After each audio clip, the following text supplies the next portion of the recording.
Hello friends, welcome to moms kitchen with Ruby. আজকে আমি মাত্র 3টি উপকরণ দিয়ে পুঁই শাকের খুব সহজ একটা রেসিপি আপনাদের সাথে শেয়ার করতে চলেছি। চলুন তাহলে আর সময় নষ্ট না করে রেসিপিটা শুরু করা যাক।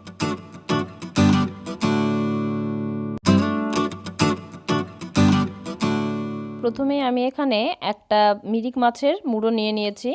মুড়োটাকে আমি 2 আধখানা করে নিয়েছি। এবার এটাকে লবণ আর হলুদ মাখিয়ে নেব। আপনারা আপনাদের হাতের কাছে যেমন মাছের মাথা, যেমন কাতলা বা রুই মাছের মাথা বা এই জাতীয় বড় কোনো মাছের মাথা যেটা পাবেন সেটা দিয়ে এটা রান্না করতে পারেন। কড়াইয়ে 2 টেবিল চামচ মতো সর্ষের তেল গরম করে নিয়ে এতে আমি মাছের মাথাগুলো ছেড়ে দিলাম। রান্নাটা কিন্তু সর্ষের তেলে করলেই ভালো লাগে। আপনারা যে যেমন তেল খান সেরকম তেল দিয়ে রান্নাটা করবেন। মাছের মাথাটাকে এভাবে উল্টে পাল্টে কড়া করে ভেজে নেব।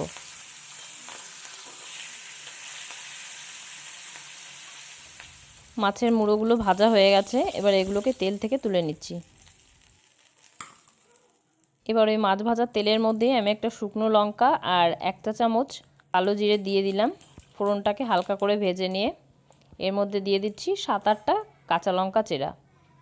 রান্নাটা যেহেতু খুবই কম মশলায়, তাই লঙ্কাটা একটু বেশি দিতে হবে, এতে করে খেতে কিন্তু খুবই ভালো লাগবে। দিয়ে দিচ্ছি বড় সাইজের একটা আলু আর দিচ্ছি পুঁই শাকের ডাঁটা। এখানে আমি 1 হাত লম্বা মতো একটা পুঁই ডাঁটা নিয়েছিলাম। আর পুঁই ডাঁটাগুলোকে আমি এর আঁশ সমেতই কেটে নিয়েছি। আঁশ সমেত কাটলে পুঁই শাকের তরকারি কিন্তু লালানি ভাবটা থাকে না। এবারে মিডিয়াম ফ্লেমে সব কিছুকে হালকা লাল করে ভেজে নিতে হবে। এটা একটা খুব সহজ রান্না আর ঝামেলাবিহীন বললেই চলে। খেতে যেমন টেস্টি তেমন সময়ও লাগে কম। আলু পুঁই ডাঁটা আমি হালকা লাল করে ভেজে নিয়েছি। এবারেতে পুঁই শাক আর লবণ আর সামান্য একটু হলুদ দিয়ে দিচ্ছি। আপনারা চাইলে হলুদটাকে স্কিপ করে যেতে পারেন। এবার এগুলোকে আমি মিনিট 2 ভেজে নেব।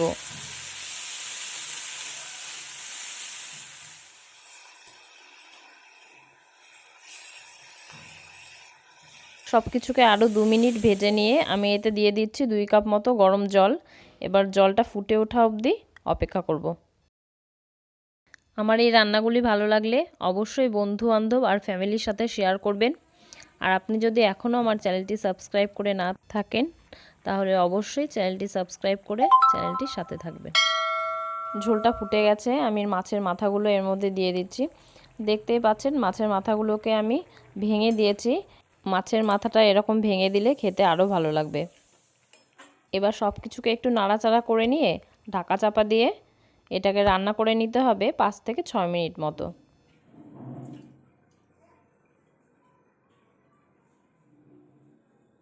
পাঁচ মিনিট হয়ে গেছে। এবার ঢাকা খুলে দেখে নেব রান্নাটা কেমন হয়েছে। দেখুন ঝোলটা কিন্তু অনেকটা কমে এসছে। এবার একটু নেড়ে চেড়ে দেখে নেব আলুটা সিদ্ধ হয়েছে কিনা।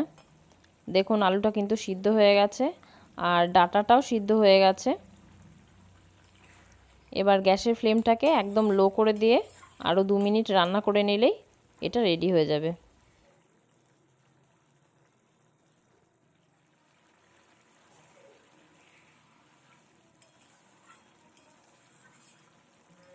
দেখুন ঝোলটা কিন্তু অনেকটা গাঢ় হয়ে এসেছে। এবার এটাকে নামিয়ে নেব। তাহলে আর দেরি না করে আজই রেসিপিটি বাড়িতে তৈরি করে ফেলুন। রেসিপিটা খেতে এতটাই দুর্দান্ত যে বাচ্চারাও একবার খেলে বারবার খেতে চাইবে। আজ তাহলে এই পর্যন্তই। আমি আবার আসবো নতুন কোনো রেসিপি নিয়ে। ততক্ষণ ভালো থাকুন, সুস্থ থাকুন আর রেসিপিগুলি দেখতে থাকুন।